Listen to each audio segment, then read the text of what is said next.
ही मला म्हटली होती की आई बाबा नाही होणार, त्यांना नाही मान्य होणार हे सगळं. तर तिला म्हटलं तू आधी मान्य हो, बाकीचं काम मी करीन म्हटलं. पण मग जास्त कन्व्हिन्स कोणाला करायला लागला? अंकिताला करायला लागला की काका काकूंना करायला लागला? अंकिताला. आईला मी अर्धा तास फक्त जाऊन आम्ही देवबागला गेलो होतो कन्व्हिन्स करण्यासाठी, बिग बॉसला जायच्या आधी आय थिंक. ओके. आणि त्याच्या आधी फक्त अर्धा तास मी तिच्याशी बोललो. त्याच्या आधी भेट झाली होती आमची, पण अर्धा तास बोललो आणि अर्ध्या तासानंतर आई म्हटली होती हां ठीक आहे. घरातल्या कुणाचा होकार मिळणं तुझ्यासाठी खूप महत्वाचं होतं की?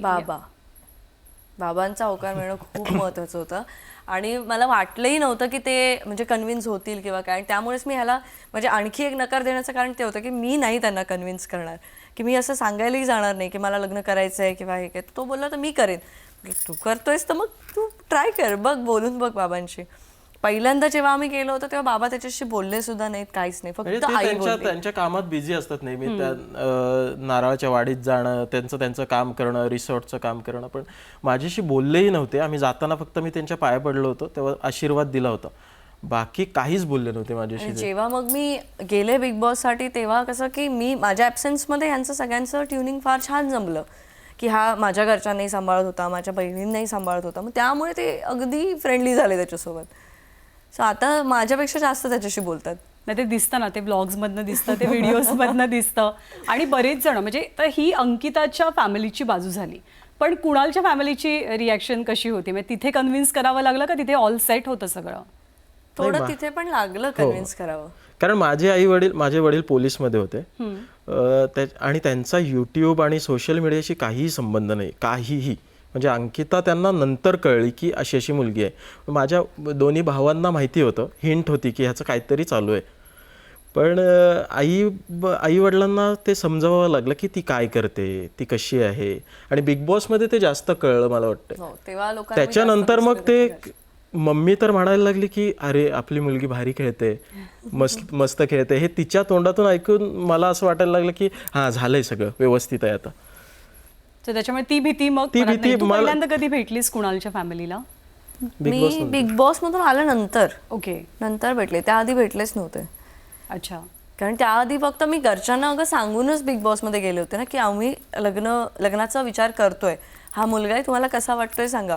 बाबांनी काहीच रिप्लाय दिला नाही आणि मी याला म्हटलं की जाऊ दे, आई बाबांवरती सोडूया, कधी ना कधीतरी ते काहीतरी बोलतील. आणि आम्हाला लग्नाची काही घाई नव्हती, आम्ही अजून थांबणार होतो. हे आता बाहेर आल्यानंतर बघितलं की घरचेच कन्व्हिन्स आहेत सगळे आणि ते त्यांनाच पाहिजे. कारण मी बिग बॉसमधून आल्यानंतर लगेच ह्याच्या घरच्यांनी मला सांगितलं की मंगळसूत्राची खरेदी करायला जायचं आहे. मी बोलले आत्ता आले, मला प्रोसेसच होईना की 70 दिवसात ना आले. याच्या घरच्यांना मी भेटलेही नव्हते कधी, डायरेक्ट भेटले ते मंगळसूत्राच्या खरेदीला जायचं आहे. मग माझ्या घरचे कन्व्हिन्स आहेत का मी त्याला विचारत होते. म्हणजे बाहेर आल्यानंतर माझ्या आईवडिलांना भेटायला जाण्याआधी मी मंगळसूत्राची खरेदी केली. पण हा बोला अगं सगळे कन्व्हिन्स आहे. ही आतमध्ये असताना मला खरं तर हिला सांगायचं होतं की अगं सगळं सेट झालंय. ही रडायची ना, पण मला असं सगळ्यात मोठं टेन्शन होतं हिला की आमचं कसं होईल पुढे म्हणजे आई कन्व्हिन्स होईल का, तुझ्या घरचे कसे कन्व्हिन्स होतील. पण ते बिग बॉसमधून आल्यानंतर सगळं सेट होतं, म्हणजे आम्हाला काहीही करायला लागलं नाही जास्त. कारण आमच्या दोघांची फॅमिली ह्या इंडस्ट्रीशी काही रिलेट नाही आहे त्यांचा. सो त्याच्यामुळे ह्याच्या घरच्यांचं असं होतं की सून अशी असावी की मुलगा आता एवढा दिवस रात्र काम करतो, घरात आल्यानंतर जेवण करणारी किंवा असं त्याला जपणारी वगैरे. असं आम्ही आता दोघंही दिवस रात्र बाहेर असतो, दोघांचंही काही फिक्स नसतं, कधी जाणार कधी येणार, त्या वेळा काही फिक्स नाहीत. मग तुमचा संसार कसा पुढे जाणार. आणि जेवढं आपण बघतो की नॉर्मल फॅमिलीज ज्या असतात त्या इंडस्ट्रीच्या बाबतीत खूप निगेटिव्ह असतात की अरे लग्न टिकतच नाही किंवा काही नाही अशा ह्याच्यात. त्याच्यामुळे त्यांना आम्हाला कन्व्हिन्स करायला लागलं की फक्त जेवण बनवणं आणि हे करणं म्हणजे आम्ही खुश असू असं नाहीये, की आम्ही आमच्या कामात खुश आहोत आणि दोघांचे काम सेम असल्यामुळे किंवा म्हणजे तसंच असल्यामुळे आम्ही ते मॅनेज करू हे आम्हाला त्यांना सांगावं लागलं, माझ्याही घरी आणि त्याच्याही घरी, की कसं होणार, काय करणार तुम्ही.